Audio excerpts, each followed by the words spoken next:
Terra Arachna, day 987. Close call today. Came in contact with the arachnas while testing multiple versions of the toxin.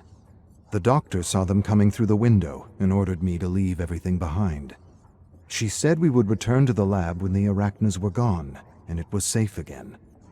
We still haven't found a toxin deadly enough to eliminate these horrible creatures, but I feel we're close, very close. If we had a sense of their origins, it would help. As it stands, we still don't know where they came from or what they want. All we know is the attack started at the same time. What makes our investigation more challenging is the fact that their DNA is unlike anything we've ever encountered. It's as though they came from another place. Terra Arachna, day 992. Returned to the makeshift lab today and found dozens of people wrapped in silk hanging from the ceiling. Blood dripped in sticky pools right under them. I tried to look away as I grabbed the crate of toxins that we had left behind. But as I carried the crate into the corridor, I couldn't help but notice in the corner of my eye that one of those pods started to move. I forced myself to look and very quickly realized that these pods weren't filled with food, but with something else. It was clear that something was moving and growing inside the cocoon.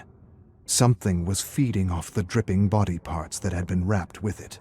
The groaning creature inside the cocoon struggled to break free, and I instantly rushed out of the lab as fast as my trembling legs could take me. The last thing I wanted was to confront the latest arachna evolution. The arachnas mutate faster than we kill them, and finding the right toxin is our only chance at survival. Let's hope the doctor and I do so before it's too late. Terra Arachna, day 998. Dr. Morell and I worked tirelessly for 3 days and found a candidate for mass production. Toxin HJ7 killed 100% of arachna specimens in less than a minute. 1 dose, and the creatures disintegrated into a thick puddle of bubbling black tar, which very quickly evaporated into a poisonous mist that killed the other arachnas we held in captivity for our experiments. I think both the doctor and I were shocked and amazed at the result. While it is true that we might not know where these monsters came from, we now have a way to eliminate them. The doctor and I are currently looking for ways to get samples of the toxin to other survivors. The office worker turned cook volunteered, but Dr. Morell chose a few other unlikely candidates. She says it's because he has a track record of messing up his assignments. Personally, I think that's just an excuse, and the truth is, she'll miss his cooking. His pizza. Helps her remember better days before the invasion. Helps us all remember better days, I suppose. Chamber of Blood. The tale that follows. Constable Duncan J. Smith said thousands of dogs haunted him wherever he went, but no one else saw them. To get away from the dogs, he would hide in the crawl space underneath his cabin, or he would hide in the shed where he kept his snowmobile, or sometimes he would escape to the glaciers and hide in the ice caves, where he prayed for the howling and the yelping and the whimpering to stop. But the howling and the yelping and the whimpering never stopped, and no matter where he hid, the dogs always found him. The first day Duncan saw the dogs was the day he started questioning his job, or rather, it was the day he started questioning the law and what he was doing with the law. There was something about legally destroying dogs that felt off, that felt wrong. Something that tugged at his heart and wouldn't let go. Something telling him that he needed to get out of the cold, lonely Arctic archipelago before it was too late, if it wasn't already too late. For Duncan, it was the first time in his career as a police officer that he realized that the law wasn't always the glorified tool for civilization he had imagined it to be. Sometimes the law was something else. Something blunt, something hard, something almost like a gavel of destruction or oppression, or perhaps both, destruction and oppression. Truth is, Duncan wasn't sure what he was thinking anymore. He was exhausted, and the dogs, well, the dogs just wouldn't leave him be. and all he wanted to do was return home and farm. He liked working on the farm. Things were simpler on the farm. But here, up north, things were more complicated, and Duncan couldn't help but think about the law. About the gavel. And the last thing Duncan wanted to do was wield that gavel against anyone. And yet, to his everlasting regret, he had used it against the dogs. And though he had done everything by the book, and though the law had said he had committed no crime, his heart continually testified to the opposite. To be sure, Duncan had led countless dogs to the bay, where he had shot them like vermin in front of their owners. And it was only when he was alone and surrounded by their ghosts that he would admit to himself that what he had done didn't feel so right, and that maybe, just maybe, these dogs weren't the dangerous beasts or the diseased rats his captain had made them out to be. They were, well, they were something else. They were friends. They were family members. They played with children, entertained them and kept them safe. They warned against approaching wolves and polar bears, and even snowstorms. And more than anything, they made sure no hunter ever got lost in a blizzard, unlike those unreliable iron dogs or snowmobiles that broke down in the middle of nowhere and left a trail of black smoke across the cold, white, endless expanse. No iron dog ever led someone out of a blizzard. The same could not be said of the dogs he had so heartlessly destroyed. But in those days, when the production of the first commercial iron dog commenced, there weren't many challenges to the law, and so Duncan certainly tried to convince himself that he was doing the good and lawful thing for everyone. And while it's true that the mind might not make the difference between what is right and what is lawful, the heart certainly does. The heart, it is often said, doesn't lie. Nonetheless, Duncan found ways to trick himself and ignore the appeals of his heart. He told himself these dogs weren't like other dogs, and he actually believed his lie for a few months. But as time wore on, he very quickly realized that these dogs were, well, like the dogs he had known back home.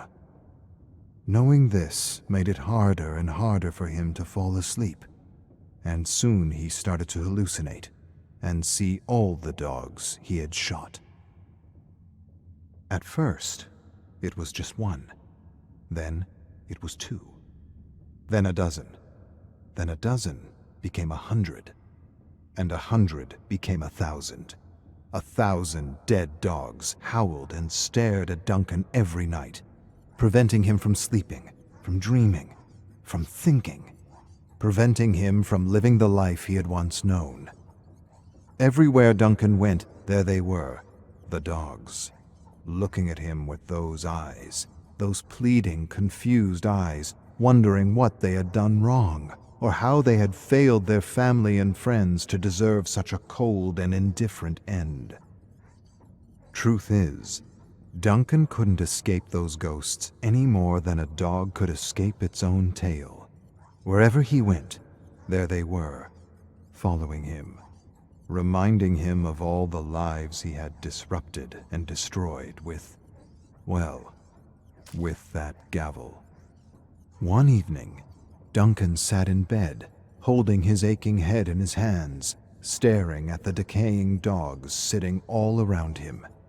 They watched him closely as he tried to fall asleep and howled or barked every time his eyelids began to slip. Trembling with fear and exhaustion, Duncan murmured he had done nothing wrong, and that he had acted in accordance with the law, and that they should just leave him alone. But the dogs wouldn't leave him alone. They just stared at him in silence with those eyes that reminded him of his own dog. Anguished, Duncan lurched from his bed, screaming at the dogs, telling them he needed to sleep and that he wasn't going to feel guilty for doing his damn job. He outright refused to apologize or feel guilty for doing what the law required him to do, what the law said he had to do. The dogs suddenly stirred anxiously about the cabin, with their heads down and tails between their legs. Duncan's screams grew louder and louder, and one by one, the dogs whimpered and whined for their lives like they had done when they had been destroyed. Then, just like that, they vanished into thin air, as though Duncan had finally scared them away. When Duncan realized the dogs were gone, he collapsed into his bed and prayed that they should finally leave him alone. He just wanted his life back, for the dogs had robbed him of his strength and freedom, and even his sense of identity as a morally upright officer of the law. That night a storm picked up and blew all around his small cabin. Feeling a chill seep through his bones, Duncan rose from the bed, and he made a small fire in the iron stove as he remembered his first and only dog, Buster, a plump, yellow Labrador retriever with a black snout. Smartest, kindest, and warmest dog he had ever known. To Duncan, Buster was more than just a dog. He was his guardian, his confidant, his best friend. He was the brother he never had. He caught rodents, guarded against coyotes, and drove cattle on the farm. His father used to say a good dog was worth 2 or 3 farmhands, and Buster was certainly worth 4.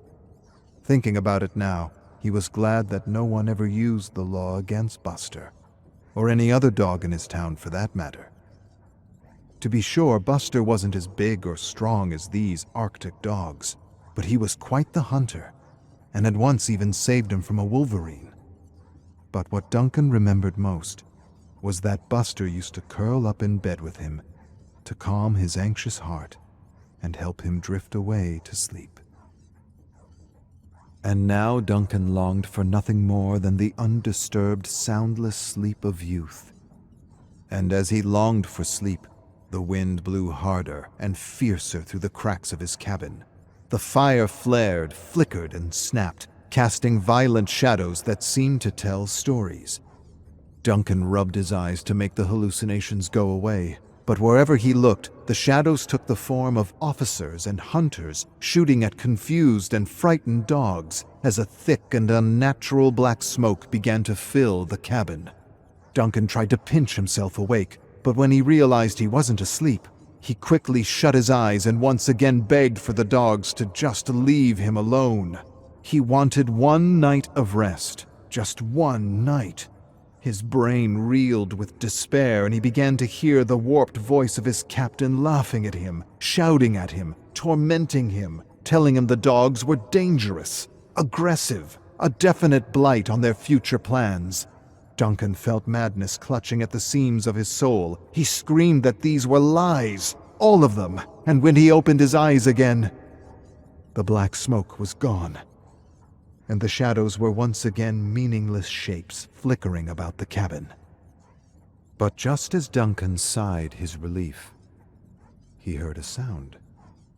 A gentle, scratching sound at the door. Then he heard a bark that sounded vaguely familiar. The bark came again and again, and it sounded like Buster. Duncan narrowed his gaze and cautiously approached the thick wooden door. The scratching stopped just as he placed his hand on the doorknob. He stood in silence for a long, tense moment. When the scratching came again, he quickly opened the door and caught a fleeting glimpse of yellow fur disappearing beyond thick sheets of falling snow. Exhausted and confused, Duncan rushed into the churning storm in his undergarments and slippers, yelling for Buster to wait for him. Then he stopped suddenly when he realized he was being irrational. His tired mind was playing tricks on him. Buster had been dead for over 20 years. He had been hit by a car. And for a fleeting moment, Duncan remembered holding his paw on the side of the road, calming him down as his life slowly seeped away. He had never cried so much in his life. There was no possible way Buster could still be with him. Covered in snow, Duncan told himself the solitude was getting to him and that he just needed one night of undisturbed sleep. He turned back toward the cabin, but as he turned, he realized he was lost. He couldn't see an inch in front of him in any direction. Cold and panic swept over him at once. He turned and turned as the wind howled and shrieked and whimpered. In the raging blizzard, he could only make out dogs. Ghostly dogs. Dead and decaying dogs, thousands of them, running around him, growling, howling, barking, confusing him. Duncan shouted for them to stop, and he tried to scare them off as he had done before, but the dogs grew faster and fiercer as though they were one with the storm. Duncan fell to his knees and felt the cold bite all over his trembling body. His face twisted in terror as each dog seemed to pounce out of the storm to take its turn chomping down on him with cold, indifferent teeth. He collapsed to his side in agony. A terrible numbness crept over him, not so much from the cold but the memory of hurting all those poor dogs. He begged for them to stop, and then he did what he had never done before. He confessed his shame and begged for forgiveness. At once, the dogs froze and stared at him with eyes that seemed to look straight into his heart. Duncan choked out that he was sorry, that he was truly sorry, and that even though he had done everything by the book, he had done everything wrong. He had done them wrong, he had done their families wrong, and he had done himself wrong. And as he emptied his heart, he heard a familiar bark as Buster suddenly emerged from the ghostly pack and stood before him. The dogs looked at Buster, then Duncan, then Buster again. A wave of peace seemed to wash over them as they disappeared one by one, and left Duncan with his guardian, his friend, his brother. And Buster curled down beside Duncan as his heart slowed to a stop, and the blinding white storm swept his life away as it had done to so many others. When Constable Duncan J. Smith didn't show up at the station the next day, his fellow officers searched for him and found his frozen corpse not 10 feet from his cabin. He was lying on his side with a peaceful expression on his face.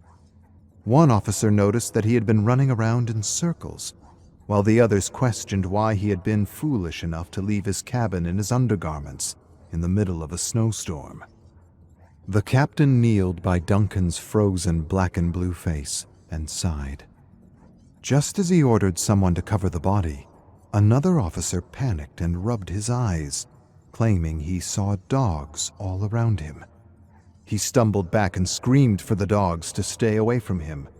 No one saw what he was seeing, and the captain told him to stop making jokes at Duncan's expense. But the frantic officer shrieked in terror and swore that the dogs were real and that they were following him. Arcus 2921. Some civilizations collapse because they discover knowledge they aren't mature enough to understand. Other civilizations collapse because of natural disasters, and yet other civilizations get a little push, a little nudge, over the cliff. I have studied the final days of countless worlds, been through the memories of so many survivors, and I can say that the entity doesn't just corrupt and consume a world. It somehow taps into our collective fears and has a little fun. From what I've observed, the entity seems to take its time cherry-picking souls from a buffet of misery while contemplating a perfect design of destruction as though an apocalypse was a kind of work of art, a kind of masterpiece. This, I realize, goes against everything I've learned about ancients back home, but I cannot deny that all the stories and memories I've been examining suggest a voluntary and not involuntary will to create and destroy on the part of this ancient. It's all speculation at this point, but the last realm that opened up in the basement allowed me to venture into Terra Arachna, where I witnessed the fall of a world to massive spider-like creatures, monsters that could have only come from the entity. Not wanting any of those monsters escaping into the tower, I quickly etched a symbol into the basement door to make the realm disappear. Then, just to be certain, I opened the door, and all that was left of the apocalypse was a small, empty room covered in dust. But as I examined the room, I thought I heard a kind of chittering sound in the corridors. I swallowed a growing lump in my throat and cautiously searched the tower to make sure nothing had escaped. I didn't find anything inside, but noises outside continued to disturb my sleep. And I'm sure I've seen things moving in the fog.